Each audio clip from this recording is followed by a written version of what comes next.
on Wayne bathing at breakfast. But back to something that's really important that we highlight. We kind of do this every single year, and I'm not going to apologise for repeating myself. And I'm talking about safety in the water. When the weather gets nice, people like to cool off in the water. Earlier, we heard from an RNLI Coast Guard who is a bit of a bay watcher. He's a bit like David Hasselhoff. He patrols the coastline in Aldborough and Thorpeness and Southwold, looking for potential problems.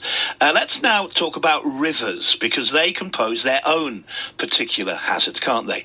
Imogen Radford lives in Suffolk, and she's a volunteer for the Outdoor Swimming Society. Good morning, Imogen.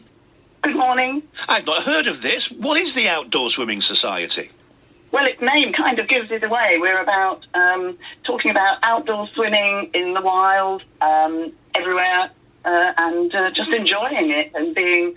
one of our main things is to give people lots of information so that they can be responsible for their own safety and learn lots of things about how to stay safe. Yeah, because rivers differ a little bit from the sea. The sea coastlines are patrolled some areas by coast guards. Rivers, for example, and lakes aren't. You might have the odd rubber ring positioned around a lake, but generally there's nobody monitoring it. So what are the particular risks, and how different is it to swimming in the sea, Imogen? Well, yes, it is very different to the sea. The sea has tides and waves and so on. Rivers do have currents, or some of them do. Some of our rivers are quite slow and flat, but you still need to be aware of currents. They can be deep or they can be shallow. So lakes are obviously much bigger and wider and often deeper, but they're still, and they don't have currents in the lakes. So I think the main thing is just being aware of all of this and looking around you, seeing what's there, and how you can deal with it. If you're planning on going swimming in a lake or a river, what preparations as a swimmer do you need to do beforehand? So, for example, should you let somebody know where you're going?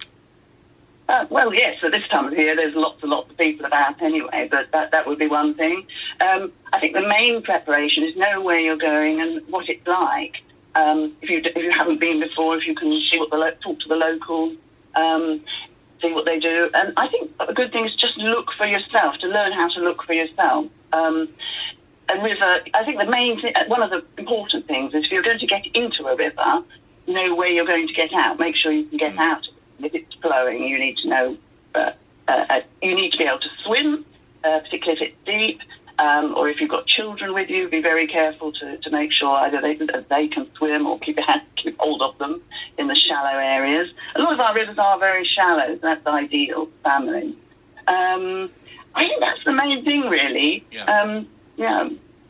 Well, listen, thanks for your time this morning. That's Imogen from the Outdoor Swimming Society. We'll hear later about the Brecks Outdoor Festival and how it's encouraging safe swimming. Luke Deal is there for us.